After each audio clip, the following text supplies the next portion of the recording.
தமிழகத்தில் மீன்பிடி தடைக்காலம் தற்போது அமலில் உள்ள நிலையில் தினந்தோறும் மீன்கள் கிடைப்பதில் சிரமம் ஏற்படும். இதனால் பிடித்த மீன்களை உண்பதற்கு மீன் பிரியர்கள் கடும் சிரமத்திற்கு ஆளாகிவார்கள். இந்த நிலையில் தற்போது குன்றத்தூர் அடுத்த சம்பரம்பாக்கம் ஏரிக்கரை ஓரத்தில் ஏரியில் பிடிக்கப்படும் மீன்கள் தற்போது அதிக அளவில் விற்பனை செய்யப்பட்டு வருவதால் இங்கு மீன்களை வாங்குவதற்கு மீன் பிரியர்கள் அதிக ஆர்வம் காட்டி வருகின்றனர். குறிப்பாக இன்று ஞாயிற்றுக்கிழமை விடுமுறை நாள் என்பதால் அசைவ பிரியர்கள் அதிக அளவில் இங்கு மீன்களை வாங்க குவிந்த வண்ணம் உள்ளனர். தற்போது இந்த மீன்களை வாங்குவதற்கு ஏராளமான பொதுமக்கள் இங்கு குவிந்து வருவதால் இங்கு போக்குவரத்து நெரிசலும் ஏற்படுகிறது. குறிப்பாக சம்பரம்பாக்கம் ஏரியில் கிடைக்கக்கூடிய ஜிலேபி மற்றும் அதனை சுற்றியுள்ள பல்வேறு ஏரிகளில் வளர்க்கக்கூடிய கெண்டை, வவ்வால், கிளித்தி, வெறால் மற்றும் ஏரி வஞ்சிரம், ஏரி வவ்வால் உள்ளிட்ட பல்வேறு மீன்களை இங்கு வாங்குவதற்கு பொதுமக்கள் ஆர்வம் காட்டி வருகின்றனர்.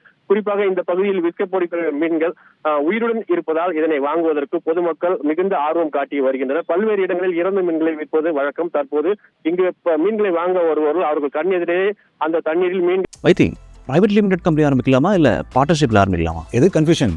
ஒரு எக்ஸ்பர்ட் கிட்ட பேசிடுவோம். எப்படி? பாஸ்வாலா பி தி பாஸ். நீந்தி ஓடிக்கொண்டு வெளியே அந்த கடையிலிருந்து கீழே விழக்கூடிய காட்சிகளையும் நாம் பார்த்து வருகிறோம். தற்போது இங்கு வாங்க வரக்கூடிய அசைவ பிரியர்கள் மீன்கள் உயிருடன் இருப்பதை பார்த்து அதனை அதிக அளவில் வாங்கி செல்கிறோம். குறிப்பாக இந்த மீன்களின் விலையும் சற்று குறைவாக இருப்பதால், அதாவது ஒரு கிலோ 100 ரூபாயிலிருந்து 200 ரூபாய் வரை விற்கப்படுவதால் விருப்பத்திற்கு ஏற்றார் போல அதிக அளவில் மீன்களை இங்கு வாங்கி செல்கின்றனர்.